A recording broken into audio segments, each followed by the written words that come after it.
Mayong adlaw kanatong tanan, kini si Kenry Likayan o live kita dinhi sa Barangay Paho, Dakbayan sa Lapu-Lapu City aron masayran ang kasamtangang sitwasyon dinhi sa barangay and sangguniang kabataan elections 2023 o aduna pud kitay mga nagkalain-lain nga kauban dinhi sa naka-estasyon sa lain-laing dapit sa Sugbo, sa amihanang bahin o sa habagatang bahin sa Sugbo.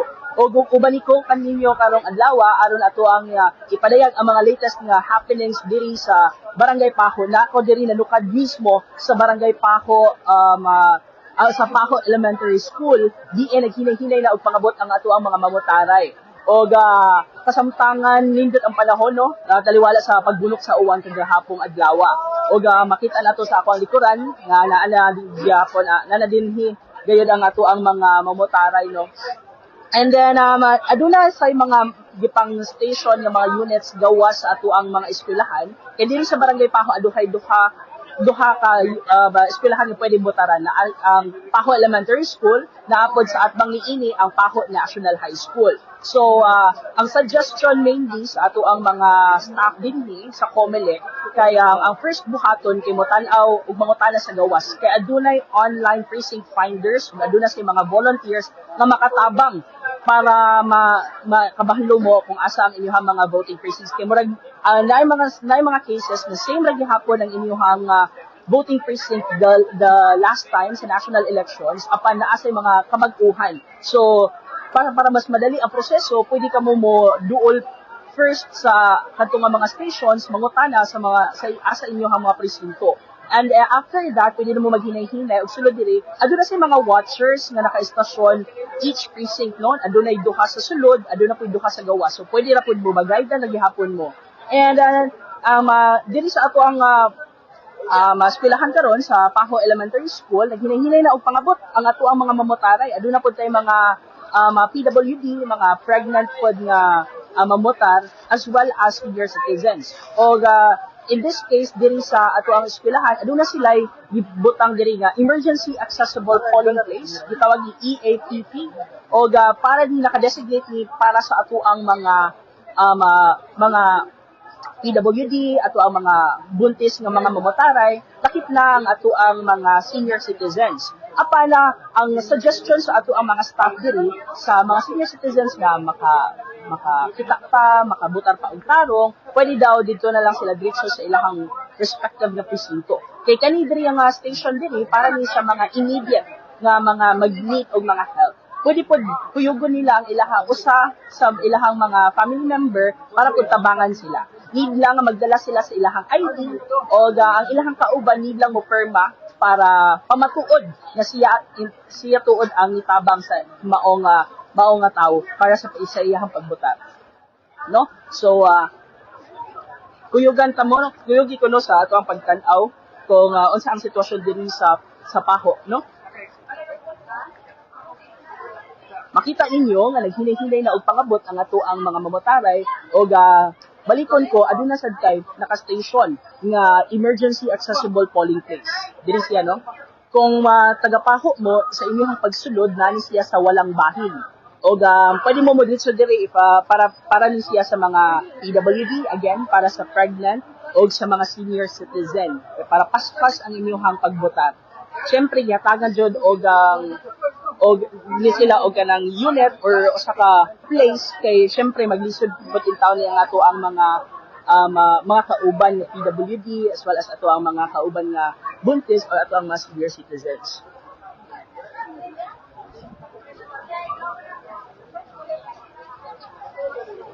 Ni karon ang sitwasyon again diri sa Paho Elementary School, no?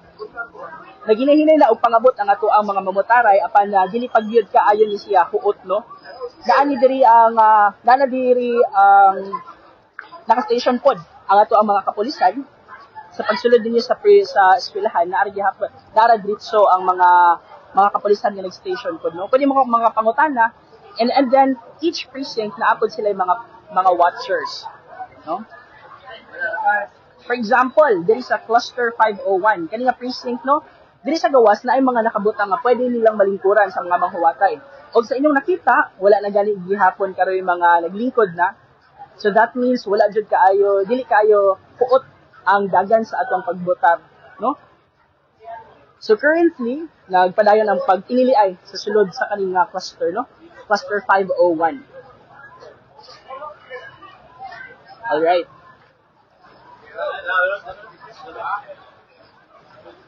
Sa lain sa bahin, naapoy lain nga precinct diri, no? Tupad Germany sila. And then, although na aduna tayo allocate nga room para sa ato ang mga PWD, para sa ato ang mga pregnant as well as senior citizens, sa each precinct, pwede na po sila mo diretso. Huwag natagan sila ang prioridad. No? Kaya kasamtangan, dalikon ko sa inyong na-obserbaran na ay mga lingkuranan diri sa gawas para ni sa manghuwatay. O karon wala kaayo naghuwat. So this means na hapsay ra ang dagan sa atong pagbotar diri sa Barangay Paho. No? Apan makita sa ninyo sa diri nga bahin, dagan jud ang mga tawo. Kaya naapod diri, pwede ninyo makita naaman sa gawas sa mga precincts ang mga pangalan kung asa mo mumutar. Ipang-plaster sa gawas kung asa mo mumutar, na dira. Alright. Okay.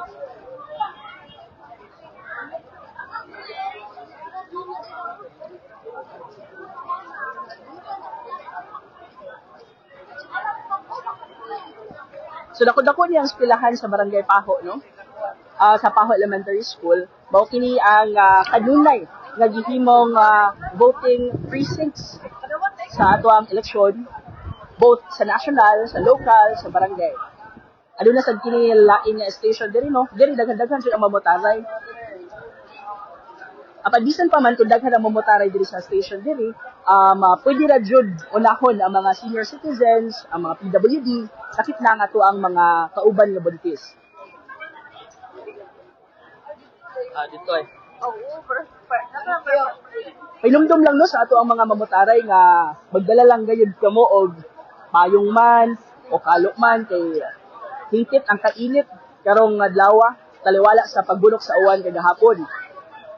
Og aduna mo'y mga PWD nga family member or mga senior citizens, hinaot nga kuyugan ninyo para mas paspas ang ilahang pagbotar.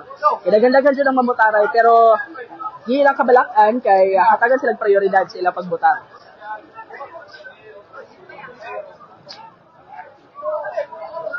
Wala ang sitwasyon karon. O sa ako na hinabi kaganiha nga mga poll watchers ug mga staff sa COMELEC, ang ilang paagi sa pag-cater sa ato ang mga PWD, sa ato ang mga pregnant women as well as sa ato ang senior citizen kay ilarang i-insert sa linya. I-insert so dili ra mabalaka. So again sa ato ang ganiha sa ato ang nagian, aduna kitay certain area or certain voting precinct alang sa ato ang PWD, sa ato ang mga buntis nga kauban as well as sa ato ang senior citizen. Apan suggestion sa mga staff didto nga pwede ra pud mo dito diri sa precinct kung asa mo nahimutang jud. So naa mo choice either dito mo sa certain area para sa inyuha, sa PWD, sa EAAP, pwede pod mo nga diri pod sa inyuha voting precinct. So depende ra ninyo kung asa mo pwede. Pero ilahang suggestion kay diri na lang daw mo kay prioridad mo diri sa kaning mga presinto.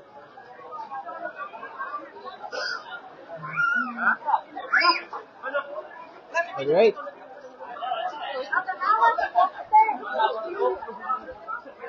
Sa mga uban diri no, human ni sila botar. Dulan na o kuwa ko masayop, duha na ka oras sukad gisugdan ang ato ang DSKE elections o nahilahuman na gyud ang ato ang pagpangampanya pagka Sabado. O pahinumdum lang sa tanan nga aduna tay liquor ban karong adlaw no. So dili sa ta maghubog-hubog karong adlaw. Og mula na kini hangtod mahuman ang adlaw. Og expected nga mahuman ang ato ang BSKE elections karong gabi una o pwede na po di siya ma-announce right away.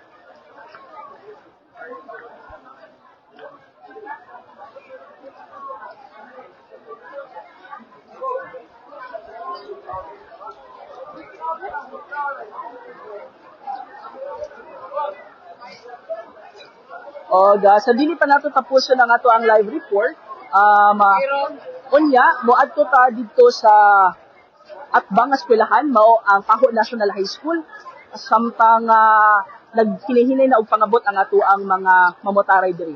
Ang Paho National High School, another precinct or another school nga naa dito ang mga presinto para sa ato ang mga mamotaray, no? So again, although naa siya certain station diri sa EAPP para sa PWD pregnant o senior citizen, dili gihapon sila makakater if wala diri nga eskwelahan ang inyong mga pangalan.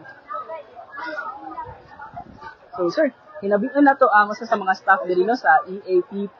So sir, unsa paagi sir if kanang naay mga senior citizen diri or ng mga PWD nga mo mamutar diri sir? Ang diri priority ang mga PWD. O katong senior nga kaya pa nila ato sa ilang presinto para dali. Okay. So diri sir, kamusta man ang pagmutar diri sir? Hapsay ra? So hapsay man mo para kaya flora siya. So kani ganing sir kanang nay ni ari diri sir pero kanang PWD siya pero wala diri iyang pangalan na sa eskwelahan dili mo maka-cater ato. Dilis. So unsa may inyong suggestion sir if kanang senior citizen? So ato ra gyud sila sa ilang precinct number kung asa sila. Mas dali ang proseso dito. Priority katorang need assessment assist ra gyud ba. Mari gyud diri mo ni Alright, sige, salamat sir. Salamat kayo sir.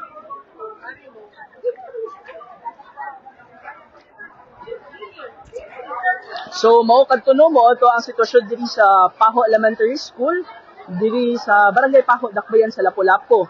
Og sa dili pa nato tampuson ang live, pahinumdum lang sa tanan nga naadun na tay liquor ban, so likayan sa nato ang paghubog-hubog karong adlaw hangtod matapos ning adlaw sa ato PDLI sa BSKA 2023. Hinaot nga mag-uban ta sa pagpakabana, uban ta sa kalambuan, usab si Kenny Likayan, live diri sa Barangay Paho, Lapu-Lapu City, alang sa BSKA 2023 sa MyTV.